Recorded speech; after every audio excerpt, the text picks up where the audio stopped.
Hello students, today I'm here on the channel Science Fair. I'm going to teach you chapter 1 Chemical Reaction and Equation from the book Cordova and with your Muskan ma'am on the channel Science Fair. I hope आपको videos अच्छे से समझ आ रही हैं, तो videos को like ज़रूर करें और चैनल को सब्सक्राइब ज़रूर करें ताकि आप जैसे हमें सपोर्ट करेंगे उतनी एनर्जी के साथ हम काम कर पाएंगे। ठीक है, सो टॉपिक है आज का हमारा डिस्प्लेसमेंट रिएक्शन। इसमें क्या होगा, एक एलिमेंट जैसे आप देखेंगे यहाँ पे एक एलिमेंट जो कि मोर रिएक्टिव होगा लेस रिएक्टिव एलिमेंट की जगह ले लेगा। ठीक है, कैसे पता चलेगा मोर रिएक्टिव कौन है लेस रिएक्टिव कौन है? Bye the help of reactivity series, जो कि नेक्स्ट टॉपिक है आपका। ठीक है, तो नए कंपाउंड्स बन जाएंगे इस रिएक्शन के द्वारा। ठीक है, अब यहाँ पे AC और B बन गया नया कंपाउंड। ठीक है, AC नया कंपाउंड है, B अलग हो गया। तो ये कैसी रिएक्शन है? Displacement reaction. The reaction in which more reactive displace less reactive from its aqueous salt solution। उसके aqueous salt solution में से उसको जगह ले लेना और नया कंपाउंड बनाना, क्या कहलाता है? डबल डिस्प्लेसमेंट रिएक्शन कहलाता है। जैसे मैग्नीशियम मेटल ग्रे कलर का था, सिल्वर कलर का, कॉपर सल्फेट कलर था, ब्लू कलर का था। कॉपर डिस्प्लेस मैग्नीशियम ने कॉपर की जगह ले ली, क्या बन गया? मैग्नीशियम सल्फेट बन गया, जो कि कहता था कलरलेस था। और कॉपर जो डिपॉजिट हो गया रेड ब्राउन कलर का। तो इसमें कलर चेंज देखने को मिलेगा आपको जनरली इन रिएक्शंस में, जिससे पता चलेगा कि कोई केमिकल रिएक्शन हुई है।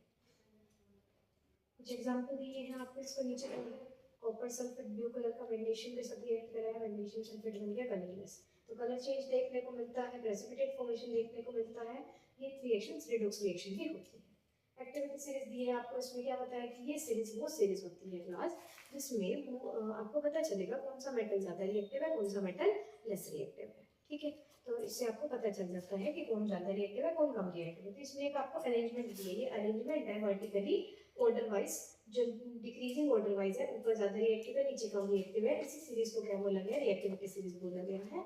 ये आपको सीरीज दी है यहाँ पर, आपको याद रखनी है। आपको ऐसे याद रखेंगे, आपको मैं आपको ट्रिक बता रही हूँ। कनाका कनाका मांगे अल्टो एल्यूमिनियम जंग जिंक फरारी प्रभु है हुआरे हैजी एजी और एयू। पीपीआर बीच में प्लेस कर देंगे। ठीक है, तो इस तरह से ये रिएक्टिविटी सीरीज आपको याद रखती है। इसमें क्या होंगे? हाइड्रोजन से ऊपर हाइड्रोजन से ज्यादा रिएक्टिव है। जैसे मैंने आपको बताया था, जब एसिडिक रिएक्शन एक हम कराएंगे मेटल के साथ, तो मेटल हाइड्रोजन को तभी डिस्प्लेस करेगा जब वो हाइड्रोजन से एक्टिविटी सीरीज में ऊपर होगा, मतलब हाइड्रोजन से ज्यादा रिएक्टिव होगा। ठीक है, तो इस सीरीज से मुझे क्या क्या फायदा होगा?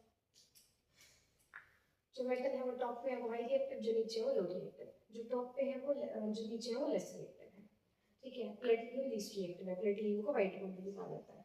वहीं पे मेटल अबव द हाइड्रोजन वो एसिड में से डिस्प्लेस होकर हाइड्रोजन गैस बना सकते हैं। जो वहीं पे ही अबव है वो सॉल्ट सॉल्यूशन में से जगह ले सकते हैं। तो इस तरह से हमें रिएक्टिविटी सीरीज समझ आती है। कुछ एग्जांपल्स दिए हैं। ठीक है, moving further, chemical reaction double displacement reaction आती है नेक्स्ट हमारे पास। डबल डिस्प्लेसमेंट क्लास वो रिएक्शन होती है स्टूडेंट्स कि जिसमें क्या होता है, आयंस एक्सचेंज करते हैं। एक सॉल्ट है, दूसरा सॉल्ट है, एक आयन है, दूसरा आयन है। सॉल्ट में positive ions, generally positive ions, एक पॉजिटिव आयन दूसरे पॉजिटिव आयन की जगह ले लेगा। ठीक है, मेटल्स जगह ले लेंगे एक दूसरे की और नए सॉल्ट सॉल्यूशंस बनेंगे, नए एक्वस सॉल्ट सॉल्यूशंस बनेंगे। तो वही रिएक्शन क्या कहलाती है? डबल डिस्प्लेसमेंट रिएक्शन कहती है। इसमें जनरली एक ऐसा कंपाउंड बनता है जो पानी में इनसॉल्युबल है, नीचे प्रेसिपिटेट की फॉर्म में इकट्ठा हो जाएगा, इनसॉल्युबल मास की तरह इकट्ठा हो जाएगा। तो ये डबल डिस्प्लेसमेंट रिएक्शंस को ही प्रेसिपिटेशन रिएक्शंस भी बोला जाता है। तो those chemical reactions in which exchange of ions takes place, ions का एक्सचेंज होगा और एक दूसरे से मिक्स होंगे और नए कंपाउंड्स बनेंगे। जैसे आपको एग्जांपल दिया है,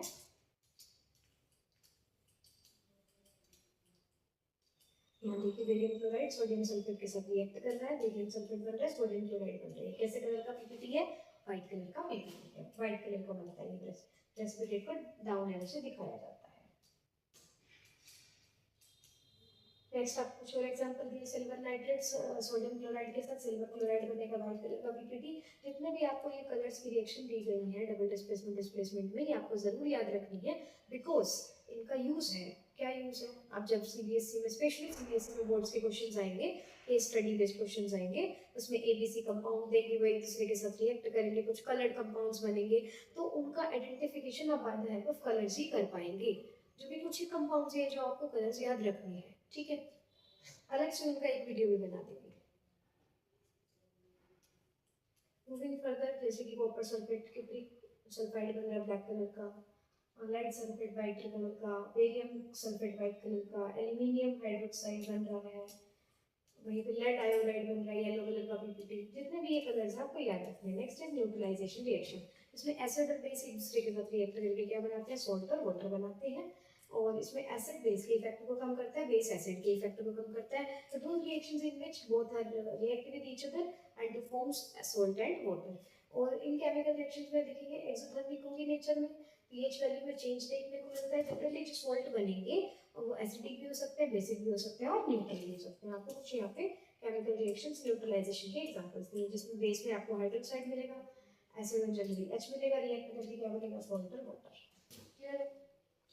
तो thank you on the channel, we have covered the topic redox reaction and left out chapter हम नेक्स्ट वीडियोस में कवर करेंगे from the book Cordova. I hope आपको वीडियो अच्छे से समझ आई है।